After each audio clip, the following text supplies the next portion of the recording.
Y antes de que empecemos con esta cuarta clase, vamos a tener una palabra de oración y vamos a poner lo que es esta clase en las manos de nuestro Dios. Oremos. Nuestro Dios y nuestro Padre Celestial, venimos delante de ti y queremos, Señor, darte las gracias porque permites que estudiemos tu palabra, permites, Señor, que meditemos en ella y podamos, Señor, ser como el salmista, Señor, que nos alegramos, Padre Celestial, en tus mandamientos, en ellos meditamos y tu palabra amamos, Señor.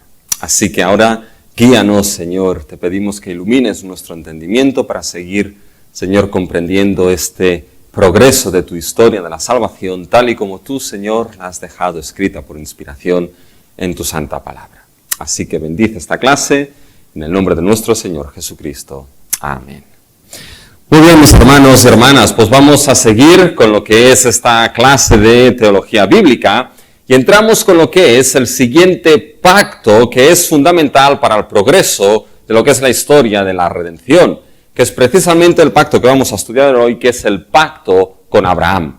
En la última clase vimos el pacto que Dios estableció, o mejor dicho, que Dios mantuvo con Noé y con toda la creación.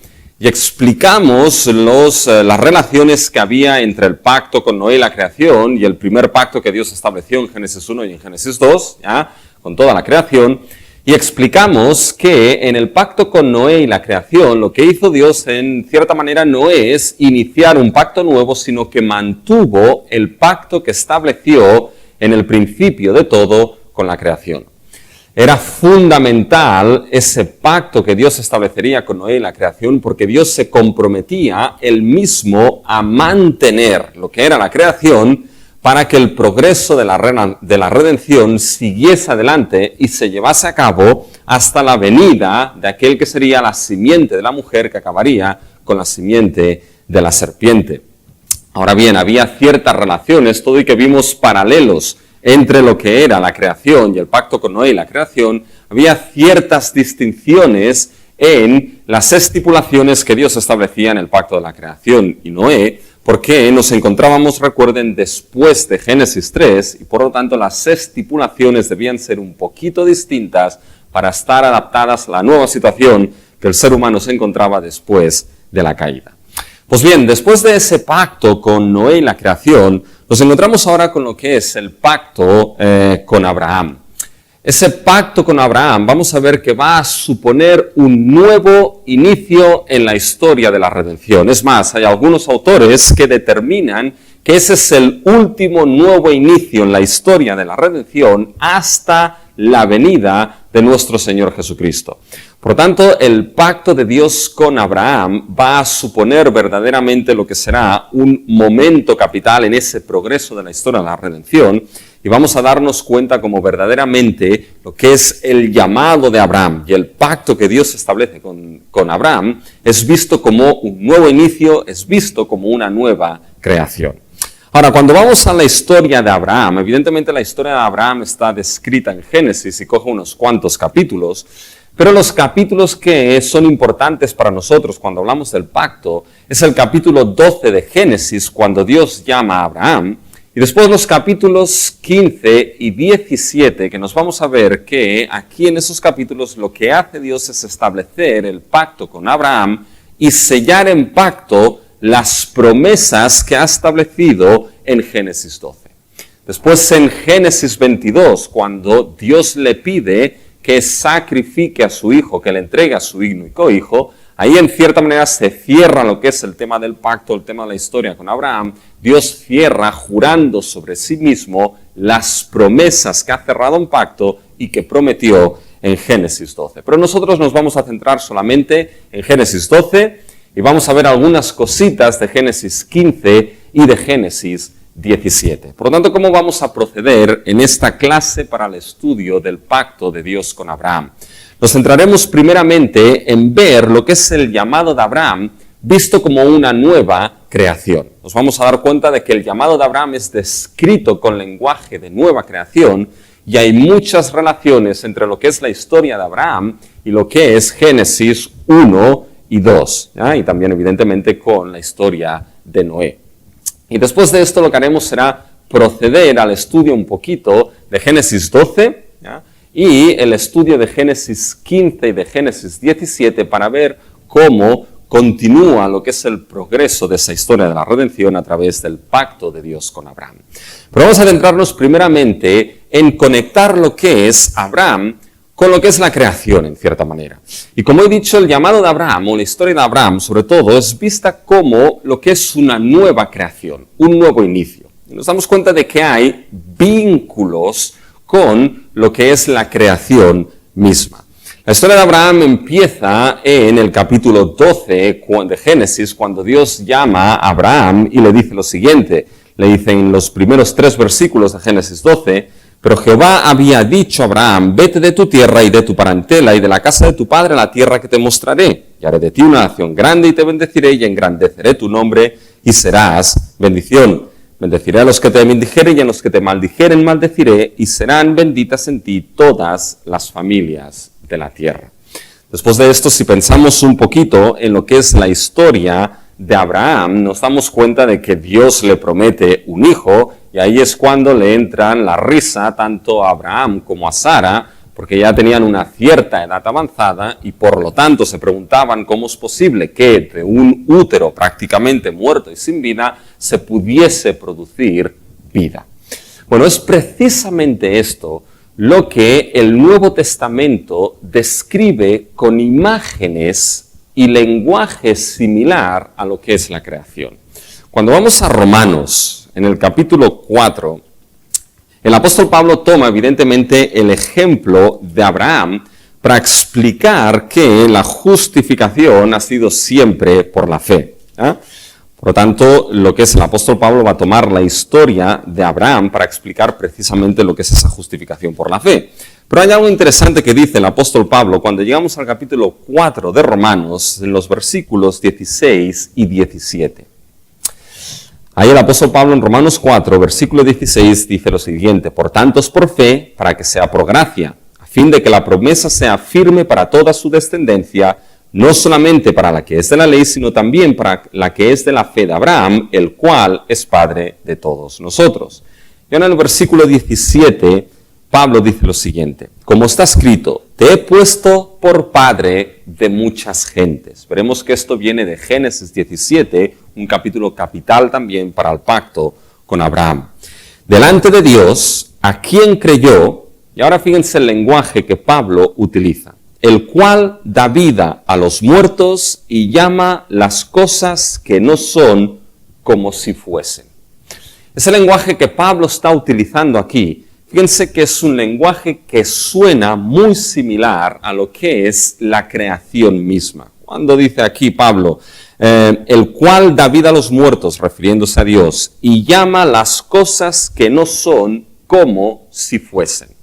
Cuando vamos a la historia de la salvación, el primer lugar que nos encontramos, desde el cual Dios llamó las cosas que no son como si fuesen, es decir, no había nada, y con el poder de su palabra Dios llamó y las cosas fueron creadas, las cosas fueron hechas, nos la encontramos precisamente en lo que es la narración de la creación.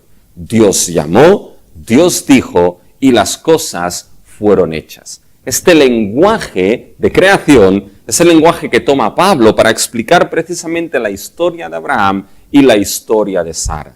Es decir, de Abraham, que era ya de edad muy avanzada y que no tenía ya capacidad para engendrar hijos, y Sara, cuyo vientre era un vientre básicamente muerto, el cual no podía concebir ni mantener vida, donde no había nada, Dios lo que hizo fue precisamente llamar las cosas que no son como si fuesen. Trajo vida de esos hombres que ya prácticamente estaban como muertos. Fíjense en el versículo 19 de Romanos.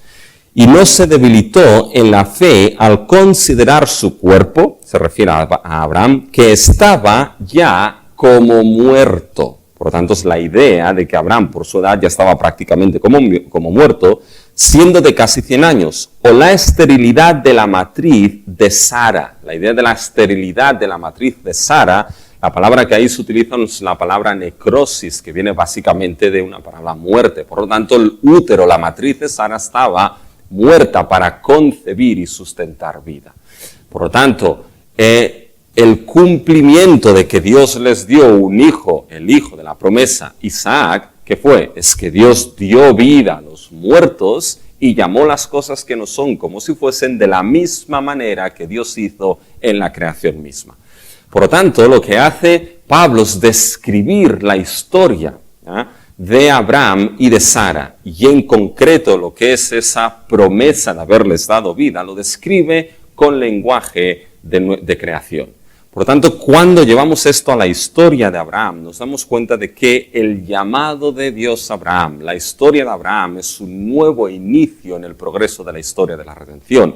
Es en cierta manera una nueva creación que se inicia en ese progreso redentor. Acuérdense que una de las cosas que explicamos de la metanarrativa es que tiene un carácter escatológico. Dios estableció lo que era el ideal escatológico en la creación, el cual no fue asolido a consecuencia de la infidelidad del primer Adán. Y todo lo que es el progreso de la historia de la redención, lo que hace es redimir ese ideal escatológico que no llegó a conseguirse. Por tanto, nos encontrábamos en el progreso de la historia de la redención ciclos en los cuales nos encontramos caos, por ejemplo el diluvio, un inicio de una nueva creación, Noé que surge como un nuevo Adán, tomando lo que es la bendición de multiplicad y fructificaos que le fue dada al primer Adán, y nuevamente nos encontramos la caída de ese Noé y otro estado de caos. Lo vamos a ver un poquito más adelante, el estado de caos de la Torre de Babel. Y ahora empieza lo que es un nuevo ciclo. Nos encontramos un nuevo llamado, que es el llamado de Abraham descrito con imágenes de creación. Aparte de esto, hay más vínculos en la historia de Abraham que nos lo ligan con lo que es la creación misma, ¿ya? No solamente es la interpretación o la descripción que el apóstol Pablo hace con lenguaje de creación del llamado y de la historia de Abraham, sino que el lenguaje de la creación misma, sobre todo el lenguaje del capítulo 1, versículo 28 de Génesis, donde Dios bendijo a Adán y a Eva, al hombre y a la mujer, los bendijo y les dijo, fructificad, multiplicaos, sojuzgad la tierra. Este tipo de lenguaje es aplicado varias veces a Abraham y a su simiente. Fíjense algunos ejemplos. En Génesis 1, 28 leímos, y los bendijo Dios y les dijo, fructificad y multiplicaos, llenad la tierra y sojuzgadla y señorad en los peces del mar, en las aves de los cielos y en todas las bestias que se mueven sobre la tierra. Esto, algo que no lo mencionamos en la primera clase, pero lo menciono ahora, esto es lo que más adelante en la historia de la redención se va a llamar lo que es el rol adámico. El rol adámico es ese rol en que Dios bendijo al hombre y a la mujer con la multiplicación, la fructificación, y el rol adámico era multiplicar, fructificarse y sojuzgar y gobernar sobre toda la creación. Vimos que ese rol adámico pasaba nuevamente a Noé y a su familia. En Génesis 9.1 vuelve a darse esta bendición por parte de Dios a Noé y a su familia. Y les dijo que igualmente los bendecía y que se multiplicasen, fructificasen, sojuzgasen la tierra, que el temor de todo animal estaría sobre ellos. Ya esto era una distinción, ¿ya?, con lo que era la creación. Y ahora nos encontramos que este lenguaje es nuevamente aplicado a lo que es Abraham y a la historia de Abraham. Fíjense en el versículo, en el capítulo 12, los versículos 2 y 3, los veremos, pero hay un énfasis en el término bendecir allí. Dice, y haré de ti una nación grande y te bendeciré, y engrandeceré tu nombre y serás bendición. Bendeciré a los que te bendijeren y a los que te maldijeren maldeciré, y serán benditas en ti todas las familias de la tierra. Es decir, hay un énfasis en la bendición en este llamado de Abraham. Y eso es, en cierta manera, un eco, veremos que es mucho más que un eco, que proviene precisamente de la creación misma cuando Dios bendijo al ser humano. Fíjense en Génesis 17, ¿ya?, los versículos 2, 6 y 8. Dios dice, y pondré mi pacto entre mí y ti y te multiplicaré en gran manera. Otra vez ese lenguaje de multiplicación. Versículo 6. Y te multiplicaré en gran manera y haré naciones de ti y reyes saldrán de ti. Y ahora el versículo 8. Y te daré a ti y a tu descendencia después de ti la tierra en que moras, toda la tierra de Canaán es heredad perpetua y seré el Dios de ellos. Fíjense otra vez, lenguaje de multiplicaré y haré, te multiplicaré en gran manera. Como le dijo, multiplicad y fructificaos, sojuzgad la tierra. Ahora Dios le dice, te voy a dar una tierra a ti y a tu descendencia donde morarás, la tierra de Canaán. Por lo tanto, la bendición de la multiplicación y un lugar donde ejercer dominio, que sería esa tierra de Canaán, vuelve a pasar a lo que es Abraham. Piensa en Génesis 22, 17 y 18, otra vez encontramos todo este lenguaje de bendecir, multiplicar, una tierra para poseer. Fíjense, en Génesis 22, 17 y 18. De cierto te bendeciré y multiplicaré, tu descendencia como las estrellas del cielo y como la arena que está a la orilla del mar, y tu descendencia poseerá las puertas de sus enemigos. En tu simiente serán benditas todas las naciones de la tierra, por cuanto obedeciste a mi voz. Fíjense que nuevamente aparece el lenguaje de cierto te bendeciré y te multiplicaré. Ese lenguaje es reminiscencia del lenguaje de Génesis 1, del 26 al 28. Los bendijo, multiplicad, fructificaos. Aquí en Génesis 22 le dice Dios, tu descendencia poseerá las puertas de sus enemigos. Es decir, es una referencia a la posesión de esa tierra que les sería dada. Es decir, ahora esa descendencia tendrá una tierra donde ejercerán dominio, como el ser humano tenía toda la creación para ejercer dominio, sojuzgad y gobernad sobre ella. Por tanto, fíjense que nos encontramos nuevamente que ese rol adámico, de Génesis 1, del 26 al 28, que pasa a Noé, nos lo encontramos ahora nuevamente en lo que es a Abraham y en su descendencia. Por tanto, es como si Abraham ahora retomase lo que es el rol adámico y fuese en cierta manera un nuevo Adán que aparece en ese momento del progreso de la historia de la redención. Por tanto, lo que son esos vínculos, ya nos damos con la creación, nos damos cuenta de que la Biblia misma describe lo que es el llamado de Abraham, la historia de Abraham como un nuevo inicio, como el inicio de una nueva creación en ese progreso de la historia de la redención. Con esto, habiendo situado un poquito, o viendo que lo que es la historia de Abraham es vista como un nuevo inicio, una nueva creación, podemos pasar ahora a analizar algunos aspectos de esos capítulos 12, 15 y 17 que conforman el pacto de Dios con Abraham. Y evidentemente debemos empezar por el capítulo 12 de Génesis. Y lo primero es situarlo en cierta manera dentro de su contexto. Porque cuando vamos al capítulo 12 de Génesis, que lo hemos leído con anterioridad, algo que destaca precisamente aquí es que nos damos cuenta de que el capítulo 12 de Génesis contrasta con lo que sucede en anterioridad, sobre todo en el capítulo 10 y en el capítulo 11 de Génesis. Antes les he explicado, les he vuelto a recordar lo que es el carácter escatológico de la historia de la redención, que hay esos ciclos ya de escatología, esos ciclos que redimen ese primer ideal de la creación y lo redimen hasta que llega evidentemente la persona de Cristo Jesús, que es aquel que verdaderamente lo redime y lo inaugura y lo llevará a cumplimiento cuando Él venga.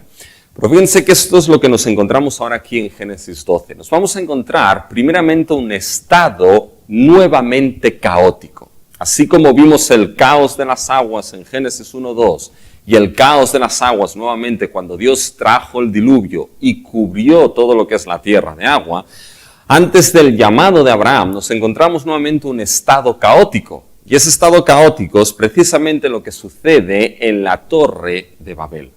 Cuando vamos a Génesis 10 y a Génesis 11, esos dos capítulos están cronológicamente invertidos. ¿Por qué? Porque Génesis 10 primeramente lo que hace es describirnos la tabla de naciones. Y Génesis 11 nos describe entonces qué es lo que sucede en la Torre de Babel y cómo esas naciones se esparcen por todo el mundo. Por tanto, cronológicamente están invertidos, ¿ya? Estos dos capítulos. Primeramente tendría que ir el 11, que nos explicase qué es lo que sucede con la Torre de Babel, cómo intentaron construir lo que era una torre para levantarse su propio nombre, y Dios lo que hizo fue esparcirlos en el exilio y confundirlos. Y de ahí surgieron las diferentes naciones que tenemos descritas en Génesis 10. Ahora bien, todo y que cronológicamente están invertidos, ¿ya? La inversión tiene un propósito temático. Y tiene un propósito temático. ¿Ya? ¿Por qué? Porque nos encontramos que en Génesis 11 vemos precisamente el caos de la confusión que ahí se generó. Génesis 11, lo que el ser humano intentó hacer es levantar lo que era una ciudad que exaltase el propio nombre del ser humano. ¿Ah? Cuando leemos Génesis 11, esto es lo que nos encontramos. Hay un énfasis en nosotros, hay un énfasis en el ser humano. En Génesis 11 y el versículo 3 dice, y se dijeron unos a otros, vamos, hagamos ladrillo y cozámoslo con fuego. Y les sirvió el ladrillo en lugar de piedra y el asfalto en lugar de mezcla. Y dijeron, vamos, edifiquémonos una ciudad y una torre cuya cúspide llega al cielo y hagámonos un nombre por si fuéramos esparcidos sobre la faz de toda la tierra. Fíjense el versículo 4, edifiquémonos, hagámonos un nombre. En cierta manera, el primer ideal de ciudad, jardín, templo que nos encontramos en la historia de la redención es el jardín del Edén. ¿Ya? El jardín del Edén básicamente era aquel lugar donde el nombre que debía ser exaltado y la gloria que debía ser extendida era la gloria del Creador. Por tanto, cuando el ser humano es llevado al exilio al este del Edén, lo primero que hizo Caín después de matar a su hermano fue construir una ciudad y le puso el nombre de su hijo Enoc, en recuerdo de ese Edén que se había perdido, pero una ciudad totalmente contraria al Edén. Y ahora nos encontramos aquí, lo que es la Torre de Babel, que empiezan a edificar una torre con una ciudad, es una ciudad y una torre, no solamente era la torre, pero que el objetivo de esa ciudad y de esa torre no es Dios, es el ser humano. Edifiquémonos una ciudad y una torre, hagámonos un nombre grande. ¿Ya? Por tanto, era una anti-Edén esa ciudad y esa Torre de Babel. ¿Y qué es lo que sucede aquí? Lo que sucede básicamente es que Dios los esparce. Pero antes de esparcirlos por las naciones, lo que hace es confundirlos. Confundió las lenguas. Eso es algo que vemos en el versículo 9. Por esto fue llamado el nombre de ella Babel, porque allí confundió Jehová el lenguaje de toda la tierra y desde allí los esparció sobre la faz de toda la tierra. Por tanto, nos damos cuenta de que aquí el ser humano es llevado al exilio, en cierta manera, por toda la creación, confundido plenamente. ¿Ya? Por tanto, esta es la visión caótica que nos encontramos. Nuevamente hay confusión en la humanidad, confusión en la creación, generada precisamente ¿ya? en esa Torre de Babel, porque Dios confundió las lenguas y los esparció por toda la tierra. De este caos, ¿qué es lo que sucede ahora? De este caos, Dios va a llamar a un hombre. Y como hemos visto en el primer punto de este estudio, ese llamado de un hombre será precisamente un llamado que es visto como una nueva creación, un nuevo inicio que surge de ese estado de caos de Génesis 11, de ese estado de caos y de ese estado de confusión. Por tanto, nos encontramos nuevamente este ciclo, una nueva creación que surge ahora con este Adán, con este nuevo Adán que es llamado, que será precisamente Abraham. Y hay otro aspecto importante de esa conexión. Fíjense que cuando hemos leído Génesis 12, los 3 primeros versículos, se menciona 5 veces la palabra bendición o bendecir. Esas 5 menciones de la palabra bendición o bendecir contrastan con las 5 menciones de la palabra maldición que aparece en el contexto anterior, sobre todo el contexto desde el capítulo 6 hasta el capítulo 11. ¿Ah? Por tanto, nos damos cuenta de que el llamado de Abraham no solamente va a ser un nuevo inicio que surge de ese caos, Dios empieza algo nuevo, sino que precisamente el llamado de Abraham, esas 5 menciones de las bendiciones, contrastan las 5 menciones de la maldición en los capítulos anteriores. Por tanto, Dios va a revertir esa maldición de ese pecado que empezó en Génesis 3, de ese caos que se produce ahora en Babel. Dios va a revertir esa maldición mediante lo que inicia con Abraham a lo largo de la historia de la redención. Es más, si se dan cuenta, en el capítulo 12, los versículos del 1 al 3, como les he dicho, hay un énfasis en la bendición, 5 veces se menciona, pero hay un menor énfasis en la maldición. Fíjense, hay un aspecto que tienen que, les voy a anotar, que que es en el versículo 3 de Génesis 12.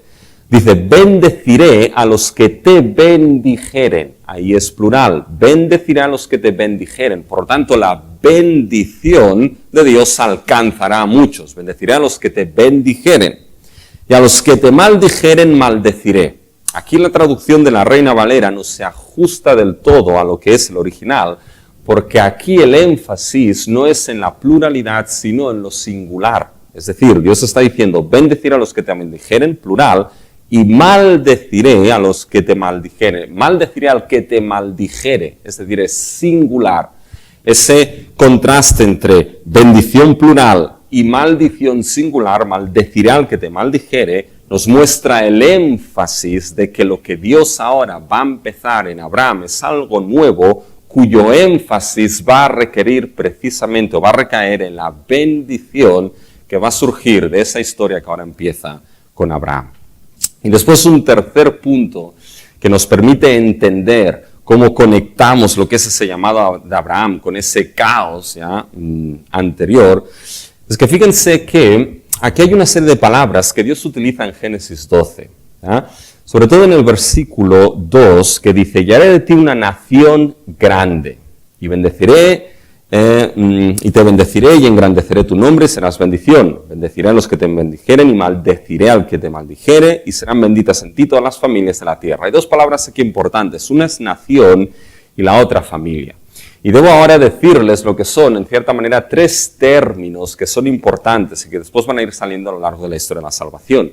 Hay un término hebreo que es el término am, que es el término que generalmente se utiliza para describir al pueblo de Dios como pueblo del pacto. Es un término que aparece sobre todo a partir del Éxodo, porque ahí, como veremos, es cuando Dios establece su pacto con Israel. La palabra am, generalmente la Escritura la describe o la utiliza para describir al pueblo del pacto. Por eso cuando vamos a Oseas, uno de los nombres que se utiliza ya para uno de los hijos que tuvo Oseas es lo ami, no eres mi pueblo. ¿Ya? Después hay otra palabra, que es la palabra que se utiliza en el versículo 2 aquí para nación, que es la palabra goí. Generalmente la Escritura es una palabra que utiliza para referirse a las naciones gentiles. Es una palabra que suele utilizarse para referirse a naciones gentiles, pero que tienen una estructura, que tienen un reino concreto, que tienen una estructura, reino, política determinada. ¿Ya? Es decir, son naciones estructuradas. ¿Sí? También la utiliza lo que es la Biblia muchas veces como término peyorativo para referirse al pueblo de Dios. Sobre todo en el periodo de los jueces se utiliza mucho. Cuando Dios llama a su pueblo goí, un término que se utilizaba para las naciones gentiles, le está diciendo básicamente a su pueblo de que ahora ellos son como las naciones gentiles. Las naciones gentiles no están fuera, sino que están en medio de ellos. ¿Ya? Se han convertido en una nación prácticamente gentil. Y después hay otro término, que es el término mishpahat, que es el término que se utiliza al final del versículo 3 del capítulo 12, que es el término familias. ¿Ya? Y mishpahat básicamente serían como aquellas tribus, clanes, que no es una nación organizada, con un reino, con una política concreta. ¿Ya? Por lo tanto, lo curioso es que en el capítulo 12, versículo 2, Dios le dice, y haré de ti una nación, una goí grande. Es decir, Dios utiliza la palabra que generalmente se utiliza para describir las naciones gentiles, pero lo utiliza para describir la nación de la cual saldrá de Abraham. ¿Por qué utiliza esa palabra? Bueno, utiliza esa palabra porque entra en contraste con esas naciones que quedaron esparcidas en Génesis 11.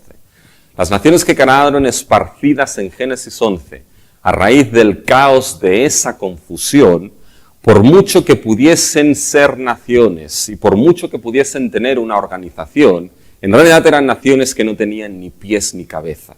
¿Ya? La nación que va a ser en cierta manera importante dentro de la historia de la salvación, del progreso de la historia de la salvación, la nación que verdaderamente va a tener un reinado y una organización que será el reinado de Dios, será la nación que surgirá precisamente de Abraham. ¿Ya?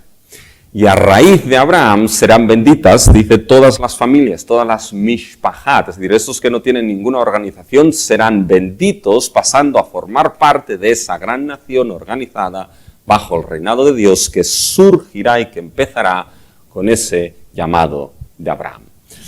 Evidentemente, si estiramos un poquito la historia de la redención, nos damos cuenta de que ese caos de Babel es revertido cuando llegamos a Hechos 2, en el día de Pentecostés. Nos encontramos ahí también una tabla de naciones, ¿ya?, las cuales básicamente escucharon un lenguaje común. Y el lenguaje común ahí era el lenguaje de la predicación del Evangelio de Cristo Jesús. Y es por medio del Evangelio de Cristo Jesús que esa bendición de Abraham llegará a todas las familias de la tierra y formarán parte de esa gran nación organizada bajo el reinado de Dios. Por lo tanto, es ahí donde nos lleva básicamente la historia de la redención. Pero fíjense que debemos colocar lo que es el llamado de Abraham precisamente en este estado caótico de Génesis 11 y por lo tanto ahora nos encontramos un nuevo inicio con el llamado de Abraham, con esa relación que hemos explicado, ya ese contraste entre bendición y maldición, ese contraste entre esas naciones esparcidas y esa nación específica que surgirá de ese hombre que ahora es llamado, y esa nueva creación que empieza con él después de ese caos de Babel. ¿Y qué es lo que le dice Dios? Debemos analizar ahora un poquito lo que es el llamado. ¿Qué es lo que le dice Dios? Fíjense que en realidad, si tenemos que analizar un poquito la estructura de Génesis 12, ya es importante que la estudiemos, porque esto nos va a ayudar a entender Génesis 15 y Génesis 17.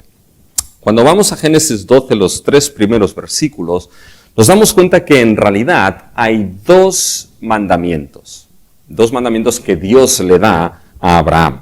El primero se encuentra en el versículo 1, dice, pero Jehová había dicho a Abraham, vete. Ahí está el primer imperativo que nos encontramos en ese texto, ¿ya?, que es un imperativo, ¿ya?, segunda persona singular, tú, vete, ¿ya? Y el siguiente imperativo que nos encontramos en el texto, lo encontramos al final del versículo 2. ¿Ya?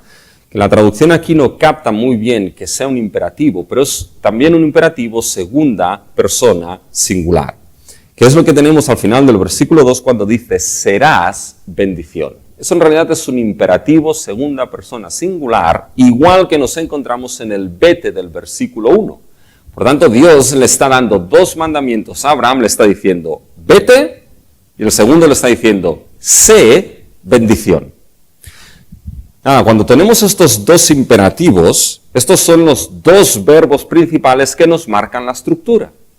Y esos dos mandatos de Dios a Abraham, vete y sé bendición, ambos van acompañados por 3 promesas que Dios le da a Abraham.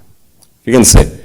El primero le dice, vete, ¿ya?, de tu tierra y de tu parentela y de la casa de tu padre, en la tierra que te mostraré. Y ahora vienen las 3 promesas que siguen ese primer mandamiento. Haré de ti una nación grande. Segunda, te bendeciré. Y tercero, engrandeceré tu nombre. Y ahora viene el segundo imperativo, sé bendición.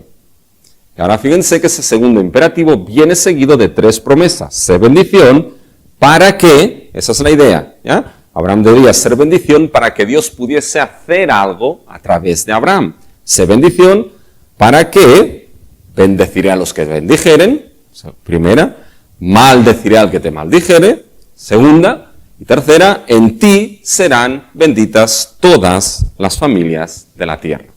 Por lo tanto, fíjense que lo que nos encontramos en el llamado de Abraham es precisamente lo que son 2 mandatos con 3 promesas. Vete, haré de ti una nación grande, te bendeciré, engrandece tu nombre. Sé bendición para que bendeciré a los que te bendijeren, maldeciré al que te maldijere, y en ti serán benditas todas las familias de la tierra.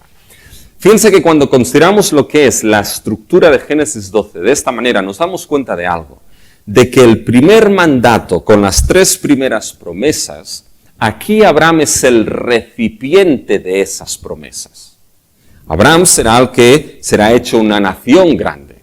Abraham será el que será bendecido. Abraham será el que su nombre será engrandecido. Por Por tanto, en el primer set, Abraham es el recipiente. En el segundo set, Abraham no es el recipiente. Abraham es el mediador de la bendición. Sé bendición. ¿Para qué? Para que a través de ser bendición, Abraham, bendeciré a los que te bendijeren, la bendición llegará a otros, maldecirá al que te maldijere, y a través de ti serán benditas todas las familias de la tierra. Por tanto, fíjense que esta estructura nos permite ver que en el primer set Abraham es receptor y en el segundo Abraham es mediador de esa bendición. Y eso va a ser muy importante, porque esto es precisamente lo que Dios va a cerrar en pacto cuando llegamos a Génesis 15 y cuando llegamos a Génesis 17. Cuando llegamos a Génesis 15, Dios va a encerrar en pacto las promesas en las que Abraham es receptor, las del primer set. Y cuando llegamos a Génesis 17, que va a ser parte del mismo pacto, Dios va a confirmar esas promesas que Abraham es el mediador para todas las naciones. Fíjense que cuando lo organizamos así, Génesis 15 y Génesis 17 van de la mano de esa estructura de Génesis 12. Y si tomamos atención a lo que Dios le ha prometido a Abraham, fíjense que le promete una tierra, ¿ya? Vete a la tierra que yo te mostraré, le promete una nación grande, y eso es importante, porque fíjense, Dios le promete tierra y le promete nación, le promete dominio y le promete dinastía. Y esto es importante porque esto es precisamente lo que Dios le dio a Noé y lo que Dios le dio a Adán y a la humanidad en Génesis 1. En Génesis 1, la creación, Dios le dio al ser humano dominio, toda la creación, sojuzgad y gobernad, y le dio dinastía, multiplicad y fructificaos, extender la imagen divina. A Noé pasó la misma bendición, el mismo rol adámico. Dinastía, multiplicad y fructificaos, dominio sobre toda la creación y el temor de todo animal estará sobre vosotros. Y ahora a Abraham le da lo mismo, dominio, una tierra y dinastía, una nación grande que ejercerá dominio sobre esa tierra. Con eso fíjense lo curioso es que la bendición del rol adámico que fue dado en Génesis 1 a Adán, que lo vemos nuevamente en bendición en Génesis 9 a Noé y a su familia, pasa a Abraham no en forma de bendición, sino en forma de promesa. Hay un autor que les he traído el libro, el autor es Stephen Dempster. No sé si este libro está traducido al castellano, pero el libro es Dominio y Dinastía, de Stephen Dempster.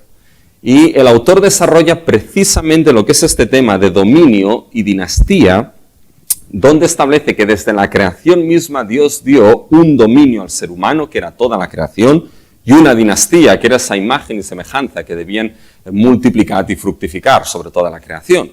Esto es lo que pasa en Noé, y es lo que nos encontramos ahora en Abraham, pero en forma de promesa. De cierta manera, se ha reconvertido ese rol adámico en forma de promesa. Dios promete un dominio, la tierra, y una dinastía, una gran nación. Y eso es importante porque las promesas que Dios da a Abraham son promesas que están ligadas directamente al ideal de la creación y son promesas que en realidad lo que será su cumplimiento será el restablecimiento, la redención de ese ideal que Dios estableció desde un principio para el ser humano. ¿Ya? Por lo tanto, así es como vemos que se conecta lo que es la historia de Abraham con todo lo que es ese progreso de la redención previo que hemos ido viendo. Y ahora, evidentemente, debemos pasar a cómo Dios cierra en pacto lo que son esas promesas que nos encontramos en Génesis 12. Y como les he dicho, el pacto con Abraham nos lo encontramos sobre todo en Génesis 15 y en Génesis 17. Y vamos a ver solamente algunas cositas de esos dos capítulos, porque evidentemente no podemos verlo todo. Pero cuando vamos a Génesis 15, nos damos cuenta de que en Génesis 15 hay dos aspectos básicos ahí. Y los aspectos básicos son que aquí en Génesis 15 Dios va a cerrar en pacto el primer set de promesas que ha hecho en Génesis 12. es decir, ese set de promesas en las que Abraham es depositario de las mismas. Y sobre todo van a ser las promesas de tierra y las promesas de nación o de descendencia. Cuando vamos a Génesis 15, ¿ya? Génesis 15 evidentemente está a caballo, a continuación de lo que sucede en Génesis 14. Génesis 14 es cuando Abraham va al rescate de Lot, ¿ya? Y después del rescate se le aparece Melquisedec, ¿ya? Y Melquisedec bendice a Abraham. Y Génesis 14, básicamente 24, acaba básicamente pues con esa bendición de Melquisedec a Abraham. Bien, Génesis 15 empieza a raíz de esto. En Génesis 15:1 podemos leer: después de estas cosas vino la palabra de Jehová a Abraham en visión diciendo: no temas, Abraham, yo soy tu escudo y tu galardón será sobremanera grande. ¿Ya?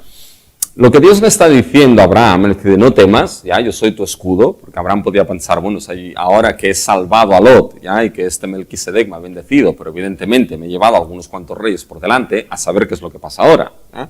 Y Dios en cierta manera le tranquiliza y le dice: no temas, yo soy tu escudo, él va a ser Dios, va a ser su protección, y tu galardón será sobremanera grande. ¿Ya? Aquí el galardón no se refiere a Dios, ¿ya? Dios será escudo y le dice: pero aparte, tu galardón será sobremanera grande.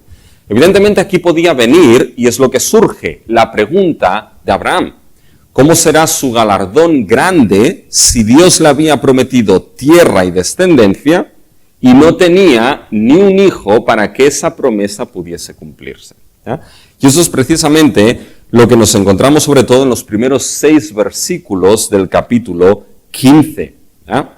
Donde Dios promete y Abraham entonces cuestiona, ¿ya? Cuestiona en los versículos 2 y 3, le dice: respondió Abraham: Señor Jehová, ¿qué me darás? ¿Ya? Dice: tu galardón será grande. Dice: ¿qué me darás siendo así que ando sin hijo y el mayordomo de mi casa es ese Damasceno Eliezer?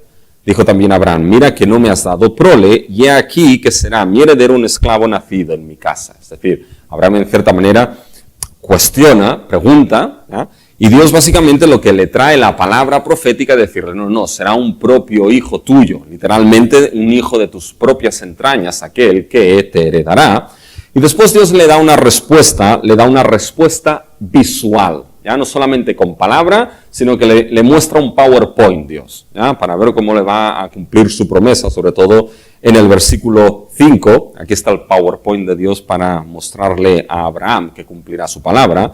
Y lo llevó fuera y le dijo: mira ahora los cielos y cuenta las estrellas, si las puedes contar. Y dijo: así será tu descendencia. Y Abraham creyó y le fue contado por justicia, nos dice el versículo 6. Y ahora a partir del versículo 7 empieza otra vez prácticamente lo mismo, pero no con el tema de la descendencia, sino con el tema de la tierra. Versículo 7, dijo Dios: yo soy Jehová que te saqué de Ur de los Caldeos para darte a heredar esta tierra. Nuevamente Abraham cuestiona en el versículo 8: Señor Jehová, ¿en qué conoceré que la he de heredar? Y ahora, si siguiésemos lo que Dios ha hecho con el tema de la descendencia, Dios tendría que volver a traer su palabra y decirle: bueno, te voy a dar esta tierra. Pero Dios no hace esto. Dios le dice ahora que empiece a preparar ciertas cosas para entrar en pacto con Él.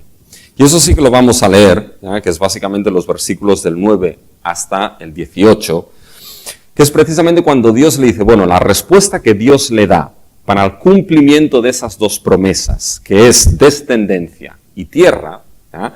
Lo que Dios va a hacer ahora es entrar en pacto con Abraham y sellar en pacto que va a cumplir esas dos promesas. Lo tenemos en los versículos del 9 al 18. Y le dijo: tráeme una becerra de 3 años y una cabra de 3 años y un carnero de 3 años, una tórtola también y un palomino. Y tomó él todo esto y los partió por la mitad y puso cada mitad una enfrente de la otra, mas no partió las aves. Y descendían las aves de rapiña sobre los cuerpos muertos y Abraham las ahuyentaba. Mas a la caída del sol sobrecogió el sueño a Abraham, y he aquí que el temor de una gran oscuridad cayó sobre él. Entonces Jehová dijo a Abraham: ten por cierto que tu descendencia morará en tierra ajena y será esclava allí y será oprimida 400 años. Mas también a la nación a la cual servirán juzgaré yo, y después de esto saldrán con gran riqueza. y tú vendrás a tus padres en paz y serás sepultado en vejez, y en la cuarta generación volverán acá, porque aún no ha llegado a su colmo la maldad del amorreo hasta aquí. Y sucedió que puesto el sol, y ya oscurecido, se veía un horno humeando y una antorcha de fuego que pasaba por entre los animales divididos. En aquel día hizo Jehová un pacto con Abraham, diciendo: a tu descendencia daré esta tierra, desde el río de Egipto hasta el río grande, el río Éufrates. Fíjense que lo que vemos aquí, mis hermanos, en Génesis del 9 al 18, es el establecimiento claro de un pacto. Si recuerdan, cuando empezamos lo que es el estudio de los pactos, hablamos de que había una expresión que mostraba cómo se inauguraban los pactos, que era la expresión karat berit, que es lo que nos encontramos en el versículo 18. En aquel día hizo Dios Jehová un pacto con Abraham, diciendo. Esa idea, hizo pacto en aquel día Jehová con Abraham. Hacer pacto aquí es la expresión karat berit, es decir, es cortar un pacto. Dios cortó un pacto con Abraham. Y fíjense que esa idea de cortar el pacto lo vemos precisamente en lo que Abraham hizo con los animales que Dios le pidió que trajese. En el versículo 10.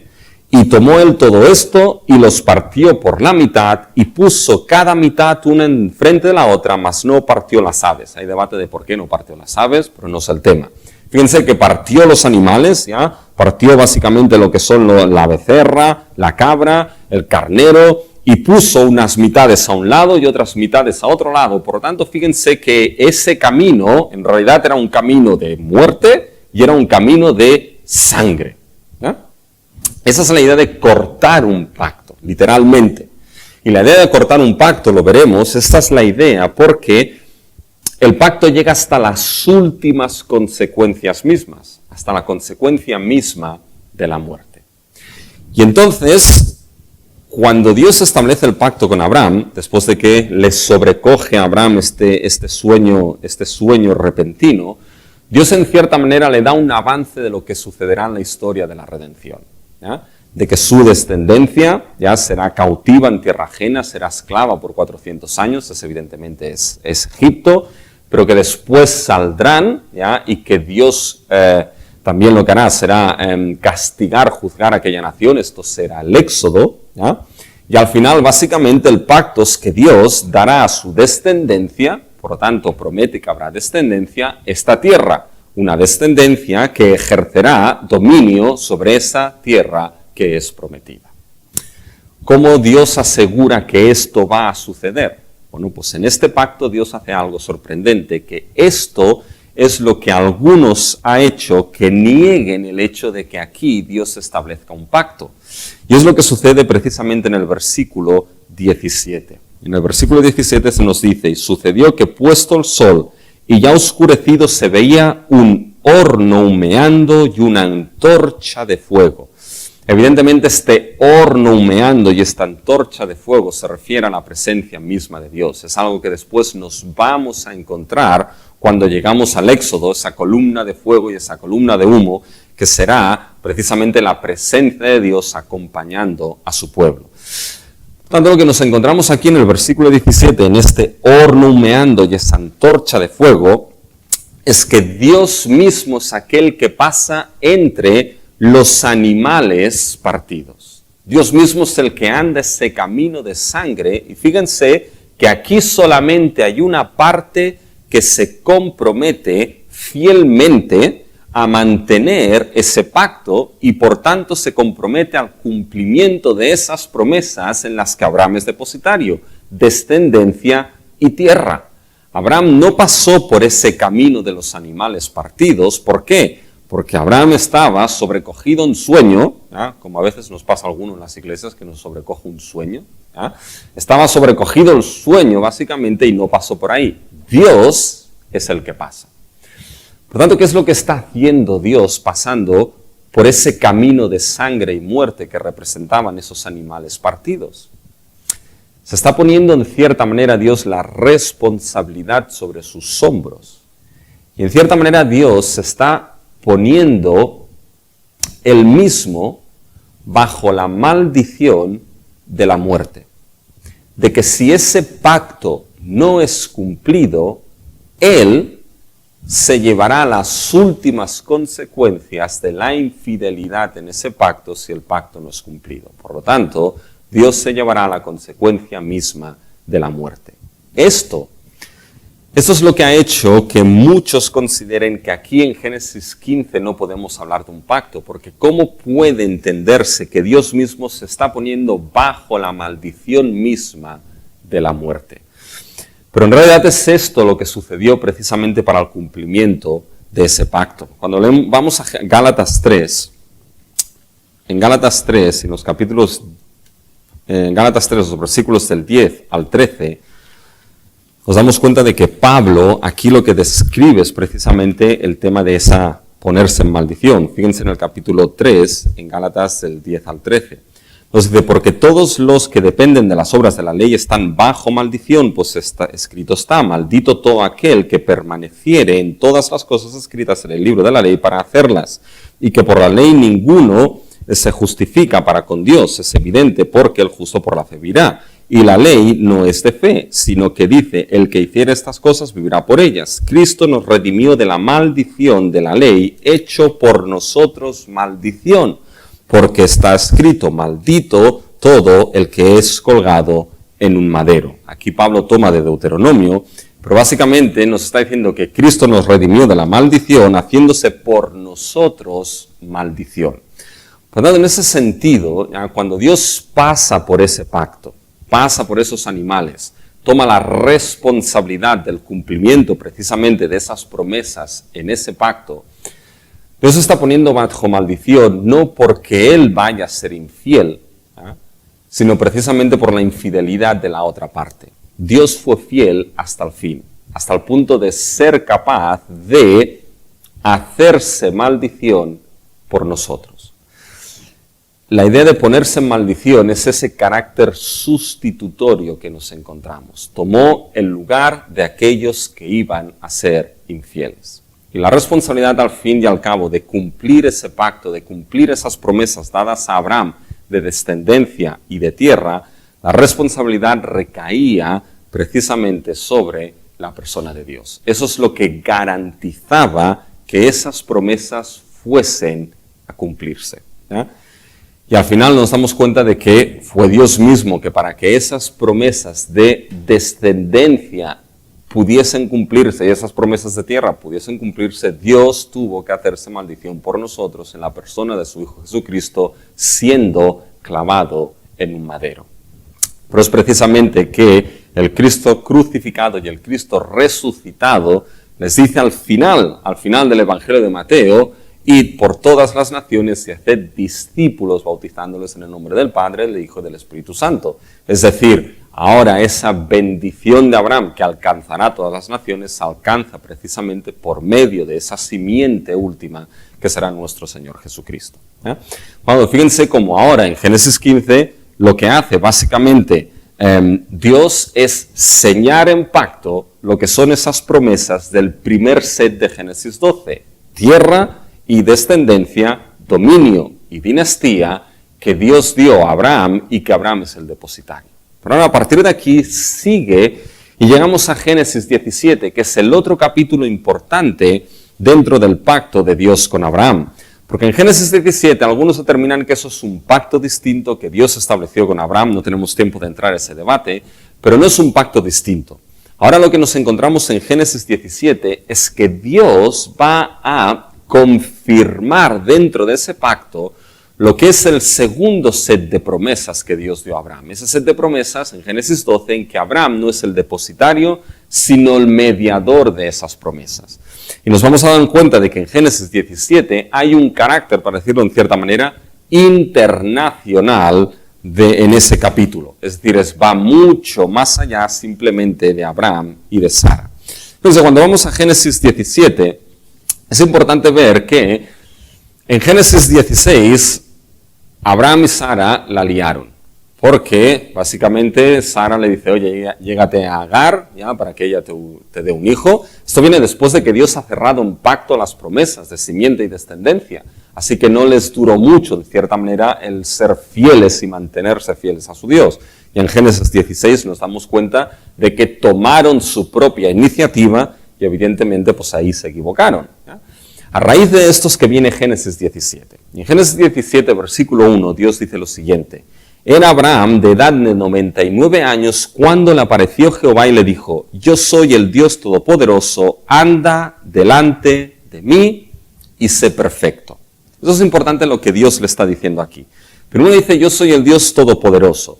Y esa es una definición, en cierta manera, es una descripción de quién es Dios, que aparece mucho en lo que son las historias de los patriarcas, en las narrativas de los patriarcas, porque se necesitaba evidentemente un Dios que fuese todopoderoso para poder llevar a cabo esas promesas de simiente, de descendencia, de tierra. En las narrativas de los patriarcas nos damos cuenta de que generalmente la promesa siempre está puesta en peligro. Pero es el Dios todopoderoso aquel que permite que esa promesa que Él ha sellado un pacto siga adelante. Pero ahora Dios le dice algo, le dice: anda delante de mí y sé perfecto. Es importante lo que Dios le está diciendo aquí: anda delante de mí y sé perfecto. Fíjense que hay nuevamente dos imperativos aquí. Dios le da dos órdenes a Abraham. Dice: anda delante de mí, y la segunda es sé perfecto. Es importante lo que Dios le está diciendo. Lo primero que le dice es que anda delante de mí. ¿Ya?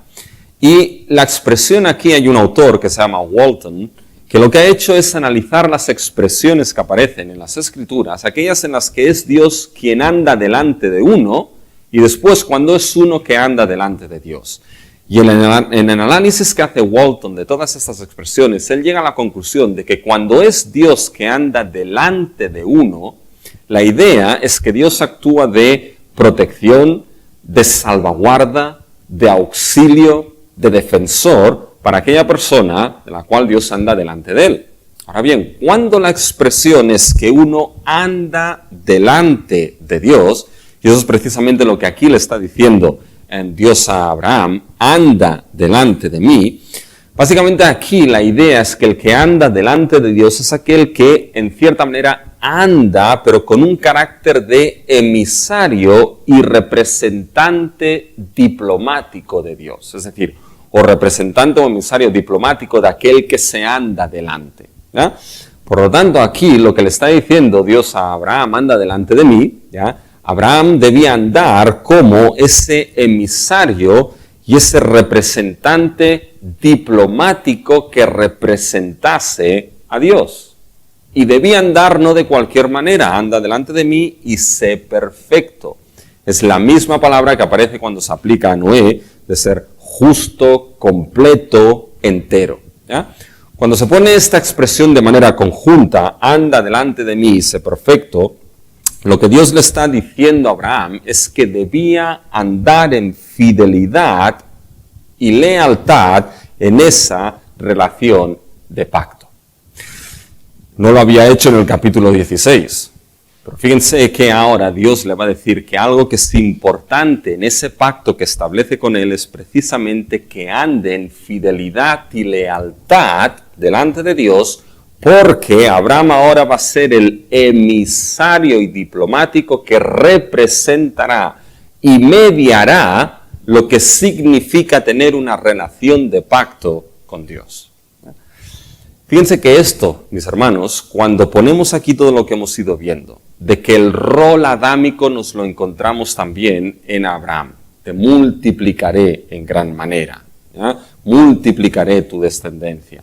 Ese rol adámico y esa bendición de Adán que pasa en forma de promesa a Abraham, dominio y dinastía. Cuando Dios le dice ahora: anda delante de mí y sé perfecto, no solamente le está diciendo de que ande como ese emisario diplomático que representa lo que es tener una relación con Dios al resto, sino que básicamente le dice que anda en fidelidad y lealtad como hubiese tenido que andar el primer Adán en la primera creación. Y eso va a ser fundamental para el cumplimiento de esas promesas que nos encontramos aquí en Génesis 17. Va a ser algo fundamental esa lealtad y fidelidad de aquel que es un hijo fiel para que esas promesas se cumplan. Lo veremos sobre todo cuando llegamos al pacto con David. ¿Ya? Pero así es como empieza. Y si leemos Génesis 17, que evidentemente no lo vamos a leer todo, porque tenemos que ir acabando, fíjense que en Génesis 17 hay un énfasis, y es el énfasis, como les he dicho al principio, el énfasis internacional en cierta manera de Génesis 17. Fíjense en el versículo 2. Y pondré mi pacto entre mí y ti y te multiplicaré en gran manera. Fíjense el versículo 4. He aquí mi pacto es contigo y serás padre de muchedumbre de gentes. Versículo 5. Y no se llamará más tu nombre Abraham, sino que será tu nombre Abraham, porque te he puesto por padre de muchedumbre de gentes. Y te multiplicaré en gran manera y haré naciones de ti y reyes saldrán de ti. ¿Se dan cuenta? El lenguaje otra vez de Génesis, te multiplicaré en gran manera. El carácter internacional, saldrán naciones de ti, reyes saldrán de ti. Versículo 7, y estableceré mi pacto entre mí y ti, y tu descendencia después de ti, en sus generaciones por pacto perpetuo para ser tu Dios, y el de tu descendencia después de ti. Y te daré a ti y a tu descendencia después de ti la tierra en que moras, toda la tierra de Canaán, en heredad perpetua, y seré el Dios de ellos. Fíjense que nuevamente aparecen esas promesas de descendencia y tierra que fueron selladas en Génesis 15, vuelven a aparecer aquí, pero ahora el carácter, como les digo, el énfasis es en la idea, esa idea de internacional, muchedumbre de gentes, te bendeciré en gran manera, muchedumbre, padre de muchas naciones, ¿ya? Por lo tanto, es ese segundo set de promesas en las que ahora Abraham es el mediador de esa bendición a todas las naciones y para ello tenía que ser un hijo fiel que andase en ese pacto fielmente delante de su Dios, ¿ya? Y esto se lo vuelve a decir a Sara, porque en Génesis 17 también aparece Sara.